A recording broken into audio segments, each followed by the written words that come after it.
mandei aqueles exercícios para vocês, vou aproveitar o último horário seus que são vago, e eu vou dar aula para vocês de química. Então, para antecipar um pouquinho, porque semana que vem, sexta-feira, vocês têm prova de química. Então, eu quero resolver o máximo de exercícios que eu conseguir com vocês. Beleza? E amanhã, segundo horário, com certeza a gente vai ter aulão. Todas as turmas junto. Todas as turmas, sim, né? Do segundo ano. Então, vamos lá. Vou compartilhar a tela com vocês aqui, referente a transformação isotérmica. Vai aparecer para vocês aí. Então, beleza. O que a gente viu até agora aqui? O que a gente viu até agora é o seguinte. Presta atenção.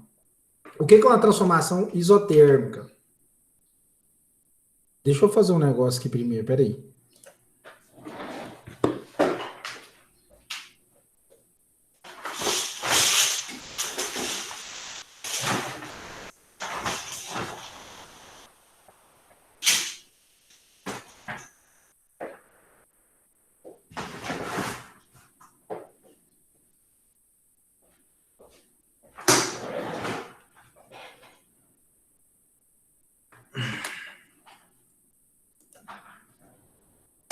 Isso, acho que ficou melhor agora. Vixe, ficou forte demais.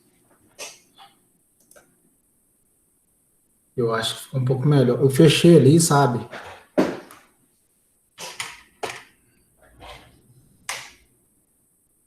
Agora enfatizou legal aí. Mas vou deixar com essa luz acesa aqui. O que é uma transformação isotérmica? Então, bora lá. É o seguinte. O que a gente está vendo aqui agora é o estudo dos gases ideais. O que é um gás ideal? O ideal é perfeito. Né? Tudo aquilo que a gente está estudando aqui é baseado que tudo vai ocorrer perfeitamente daquele jeito. Nada vai alterar aquela condição experimental.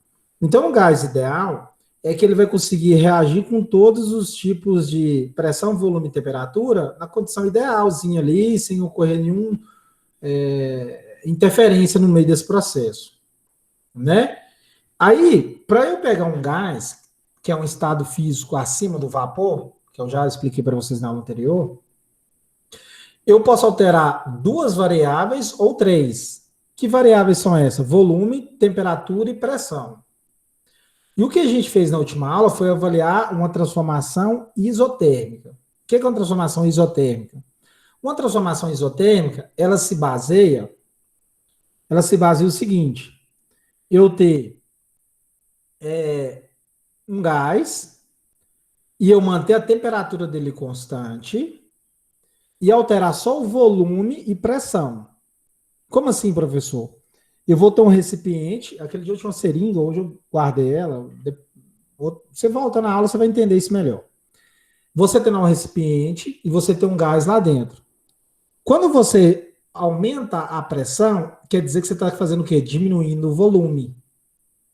O que você vai fazer? Você vai diminuir o volume e você vai aumentar, diminuir a área de colisão, essas partículas vão colidir mais uma com a outra, querendo se expandir. Então, você está aumentando a pressão e diminuindo o volume. Então, a relação entre pressão e volume é inversamente proporcional. Ok? A relação entre os dois. Pressão e volume. Né?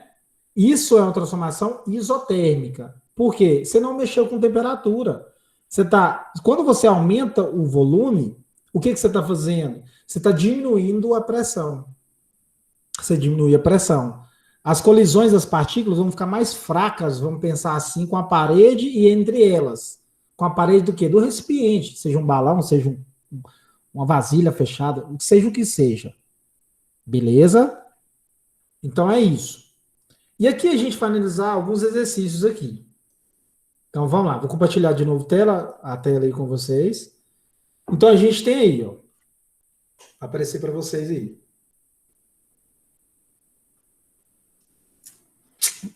O primeiro exercício, eu já coloquei respondido para a gente ir analisando. Ele falou o seguinte, para os valores de pressão e temperatura de um gás real, o que é um gás real? É o gás que a gente encontra na nossa natureza.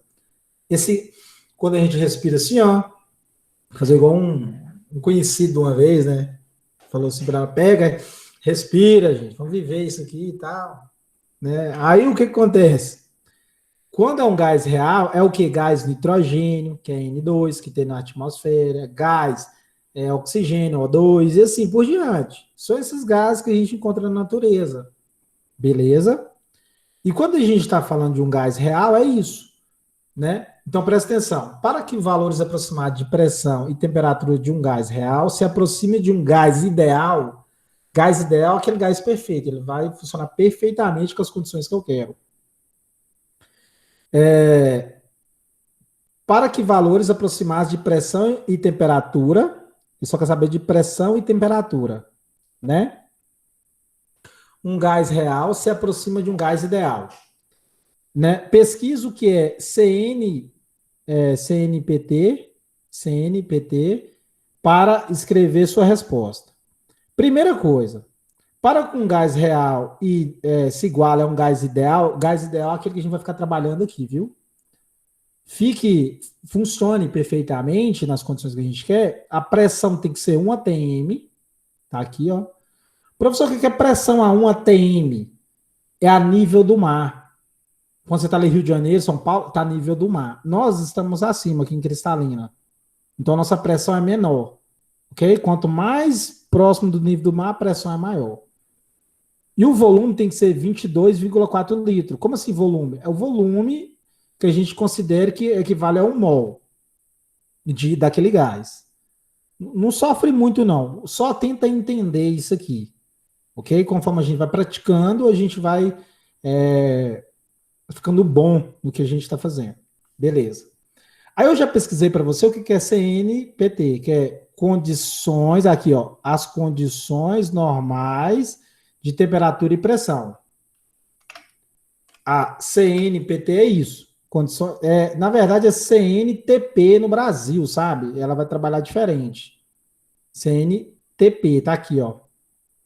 Tá aqui, ó. No Brasil você vai ver CNTP. Porque é condições naturais de temperatura e pressão. O que é essas condições naturais de temperatura e pressão? Né? Referem-se às condições experimentais com temperatura e pressão de a temperatura 273,5 Kelvin, que eu falei para vocês. Quando falar que é CNTP, a temperatura é essa, 273,15 Kelvin, que equivale a 0 graus Celsius. E a pressão, ela pode ser representada aí, você pode observar, de 4 formas diferentes. Você pode representar em Pascal, né? Pressão é o que mesmo, professor? Você tem um gás e ele está dentro de um recipiente. As partículas de um gás, elas ficam em energia cinética, elas se movem para todas as direções. Elas colidem entre elas e elas colidem na parede do recipiente. Né? Então, isso é pressão, é ela bater, sabe? Aquela energia que ela vai descarregando ali. Descarregando não, né? Ela vai... aquela energia, aquela força que ela bate ali na parede do recipiente. Então, a pressão é isso, né? Pensa você e mais uns 10 amigos numa sala batendo nas paredes, fazendo aquela pressão mesmo para sair daquele ambiente. Vamos pensar nessa ideia, assim. Então, você pode representar pressão em Pascal, bar, ATM e milímetro de mercúrio. Milímetro de mercúrio. Milímetro de mercúrio também. Então, a gente pode representar assim. O mais comum que a gente vai deparar é Pascal, bar e ATM. O mais comunzão de todos, quer dizer, desculpa, é ATM e milímetro de mercúrio. Aí você, na condição normais, de temperatura e pressão, o valor de pressão que tem que ser em Pascal você vê aí, ó, 111.325 Pascal, que é igual a 1,01325 bar, e também que é igual a 1 atm, que é igual a 760 milímetros de mercúrio. Então, quando você depara condições normais de temperatura e pressão, você tem que trabalhar a 0 graus Celsius e com uma dessas pressões. Então, o que a gente fez aqui nesse exercício? Ele perguntou quais os valores aproximados de pressão e temperatura com gás real. Que gás real? É esse gás que a gente respira no nosso cotidiano. Ele tem que estar mais próximo do gás ideal, que é esse que a gente trabalha teoricamente. que é aquela condição perfeita, entendeu? Igual os gases que a gente trabalha aqui, eles são perfeitos, eles vão estar trabalhando aqui, tipo assim, o meio externo vai estar influenciando com ele e tal. Como que eu faço para trazer um gás real do meu cotidiano, para me trabalhar ele com essas condições perfeitas de um gás ideal? Eu tenho que trabalhar ele a 273,15 Kelvin e com pressão de 1 atm, ou pressão de 760 milímetros de mercúrio, ou de 1,0325 bar, entendeu? Então eu estou comparando um gás real, querendo trazer ele para o ideal.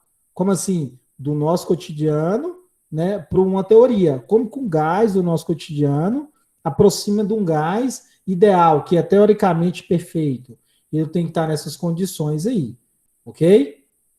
Então, é isso, esse conceito. Talvez ficou um pouco assim, professor, nunca tinha ouvido falar disso, a primeira vez, está difícil de entender.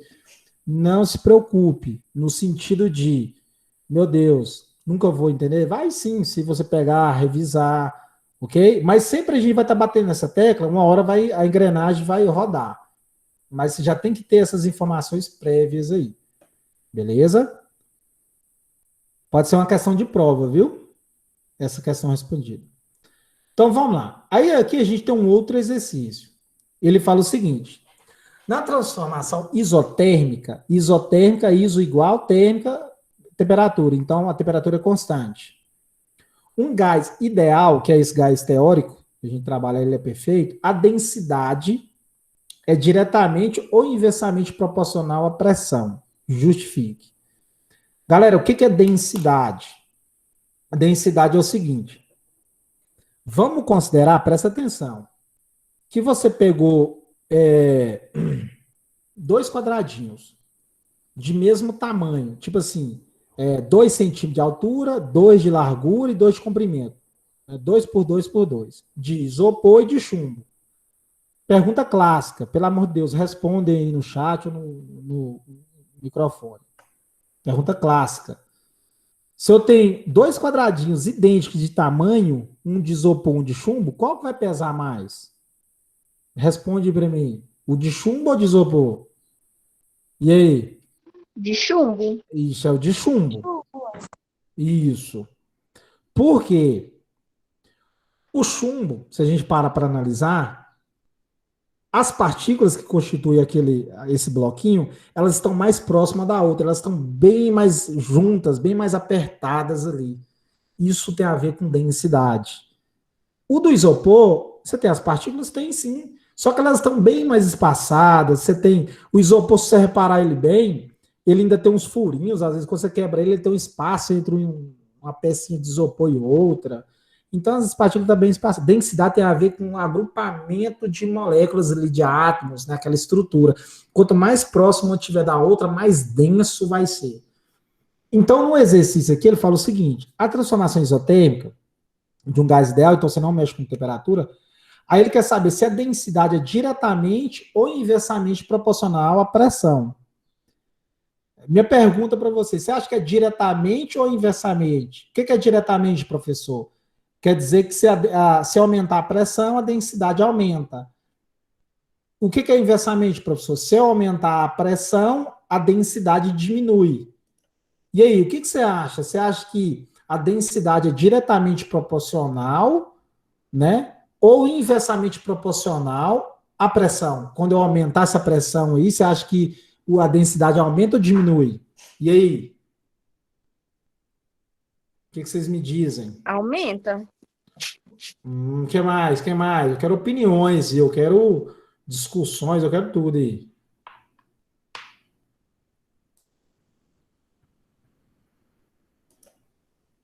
E aí? Proporcional. Aumenta. Então vamos lá. Numa transformação isotérmica, se eu aumento a pressão de um gás, porque a gente está falando de gás, vamos pensar comigo, eu não estou diminuindo o volume, as paredes ali daquele recipiente, logo eu estou deixando as partículas mais próximas da outra. É aquilo que eu falei do chumbo. A densidade tem a ver com esse agrupamento, eu deixo as partículas mais juntas possível. Então, numa transformação isotérmica, a densidade é diretamente proporcional à pressão. A pressão. Quando aumenta a pressão, eu aumento a densidade. Então, é diretamente proporcional.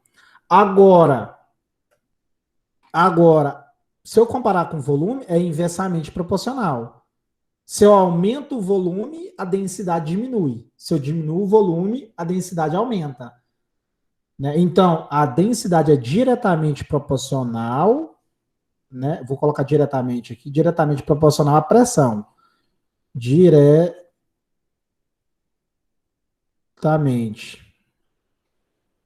proporcional à pressão. Proporcional. Meu Deus do céu, eu tô sabendo nem escrever mais não, hein? Proporcional à pressão.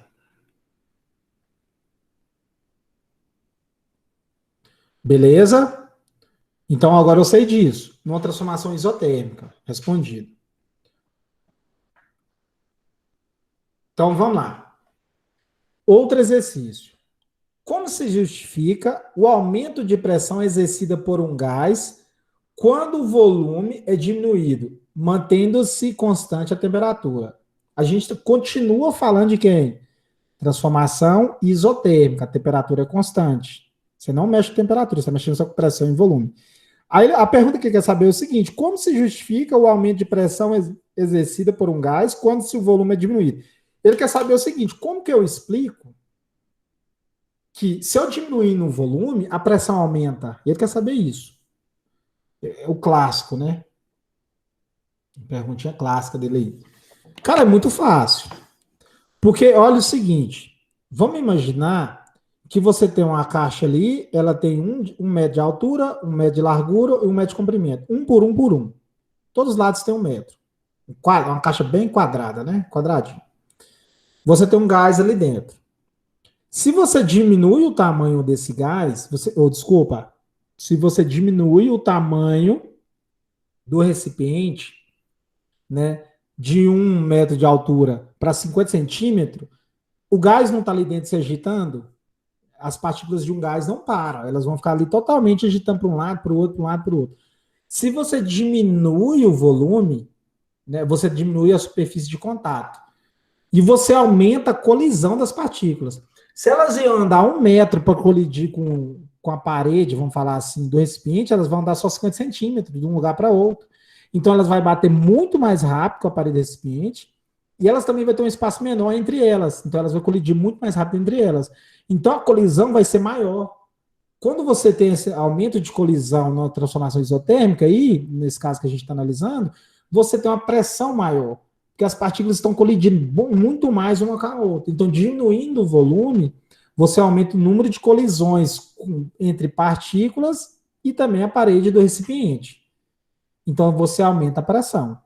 Então, a resposta é essa, ok? Você diminuindo o volume, você aumenta a superfície, a colisão entre as partículas, partícula, né, eu considero moléculas, tudo ali partícula, e também entre a partícula e a parede do recipiente. Então, eu só diminuindo o volume eu consigo fazer isso, aumentar essa colisão aí. Ok? Beleza. Agora nós vamos no exercício onde a gente já vai pôr os cálculos. Show de bola. Então vamos lá. Um gás ideal a 27 graus Celsius sofre uma expansão isotérmica. Expansão isotérmica ele tinha um tamanho, se é expansão, ele está aumentando o volume. Se é isotérmica, a temperatura continua constante. Né? Sofre uma expansão isotérmica de A para B, conforme mostra o gráfico. Determine para o estado B a pressão, volume e a temperatura absoluta do gás. Então, o que ele quer? No estado A, o que é o estado A? O primeiro momento. Ele tinha pressão, volume e temperatura.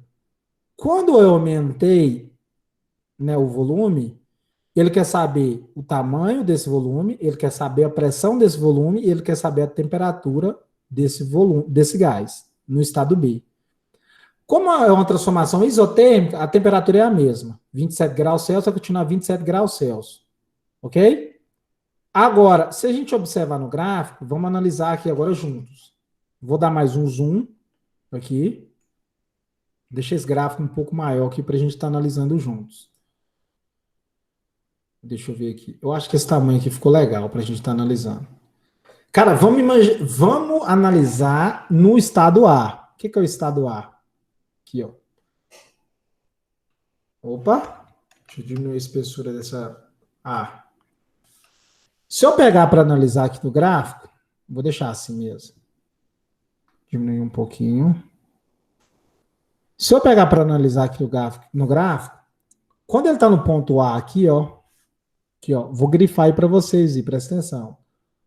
Grifar não, fazer um pontinho. Aí, ó, aqui é o ponto A. Isso aqui é o estado A no eixo, eu tenho que analisar no eixo. Vamos analisar comigo. Para baixo aqui, deixa eu falar do gráfico primeiro, eu fiz errado. Primeira coisa, eu vou descrever o que é o gráfico. Na horizontal, eu tenho quem? Volume em litro. Volume em litro. E na vertical aqui, ó, eu tenho pressão em ATM. Em ATM. Beleza. Então, agora sim.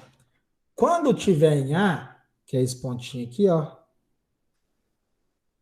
Qual que vai ser o volume? O volume vai ser 1 litro. Qual que é a pressão? 2 atm. Qual que é o volume? 1 litro. Então, ó, escrevendo na fórmula. A fórmula de transformação isotérmica é pressão de A vezes volume de A, que é igual pressão de B vezes volume de B. Não é isso? Opa. Vou aumentar um pouquinho essa fórmula aqui. Então, a gente tem isso. Tranquilo. No estado A aqui, ó. Qual que é a pressão? Quando está no estado A, a pressão é 2 atm. Então, é 2 aqui, ó. 2, substituindo. Substituindo. Ok? Qual que é o volume de ar? Qual que é o volume? O volume é 1 litro. Então, é 1. Igual. Agora, olha isso aqui, ó. No eixo, se a gente parar para analisar, ele foi de A até B. O que ele fez? Ele foi de 1 litro para um outro volume que a gente não sabe ainda. E a gente vai descobrir agora. Se eu pegar para analisar, ele diminuiu a pressão. Olha isso aqui, ó. De 2 ele foi para 0,4. Olha aí, ó, no gráfico. Isso aqui é pressão, que eu estou riscando. Então aqui é 0,4. Qual que é a nova pressão do gás? 0,4. Vou colocar dessa cor aqui mesmo. Só que se a gente analisar aqui, ó, o volume, ele não me deu o volume aqui, ó, volume. Ele não me deu o volume. Eu não sei o valor de volume. Então, eu vou colocar aqui, ó, VB, que é o volume de B. Eu vou descobrir, eu não sei. Agora é fácil. Quanto que é 2 vezes 1? 2. 0,4 vezes VB é 0,4 VB, volume de B. Como 0,4 está multiplicando o volume de B, eu vou passar para o outro lado da igualdade dividindo. Então, logo você vai ter volume de B, que é igual a 2 dividido, por 0,4. Quanto que é 2 dividido por 0,4? Volume de B é igual. Quanto que dá aí? Faz aí. Não vou fazer não. Vocês têm que exercitar aí também, né? Quanto que é 2 dividido por 0,4? Qual que vai ser o novo volume? O volume tem que ser maior do que 1, isso é nítido. Eu aumentei o volume. Quanto que é 2 dividido por 0,4? Bora, bora. Bora, Eduardo. Bora, Maria. Bora, Cauã. Meu Deus, dormiram? 2 dividido por 0,4. Fiz na calculadora. Quanto que deu? Deu 5. Isso aí, meu padrão. Então, o volume aqui do gás agora, ó, é 5 o quê? 5 litros. Então, essa é a resposta do volume. Ok? O que, que o exercício quer? Determine para o estado B a pressão, volume e temperatura. Então, vamos lá? Qual que é a pressão de B? Essa aqui, ó. 0,4. Já me deu no gráfico. 0,4 atm. Presta atenção nas unidades de medida. Qual que é o volume de B? Eu acabei de descobrir, é 5 litros. Qual que é a temperatura? 27 graus Celsius. Eu posso trabalhar em graus Celsius, professor? Não. Pode, dependendo do exercício, mas não vamos trabalhar. A gente sempre vai trabalhar com Kelvin. Como que eu passo de graus Celsius para Kelvin? Eu somo mais 273. Porque Kelvin é de sistema internacional. Logo, a temperatura, quanto que é 27 mais 273? 300 K, que é 300 Kelvin. Então tá aí. Então a gente conseguiu resolver esse Paranauê todinho aí. Ok? Então, na aula de hoje seria isso, moçada. A gente discutir, né? Esse aqui eu não coloquei a justificativa da resposta, mas a aula vai estar gravada. Você pode dar um pulinho lá e assistir de novo. Deixar um like, como se diz, né? Um comentário, assim por diante. Beleza? Então, só para reforçar de novo, o que é uma transformação isotérmica? Uma transformação isotérmica é aquela que acontece o seguinte: você altera o volume e a pressão e a temperatura você deixa constante. Lembrando que quando você altera volume e pressão numa transformação isotérmica, elas são inversamente proporcional. A pressão aumenta, o volume diminui. Se o volume aumenta, a pressão diminui. Ok? Então é isso. Galera, alguma pergunta aí? Não.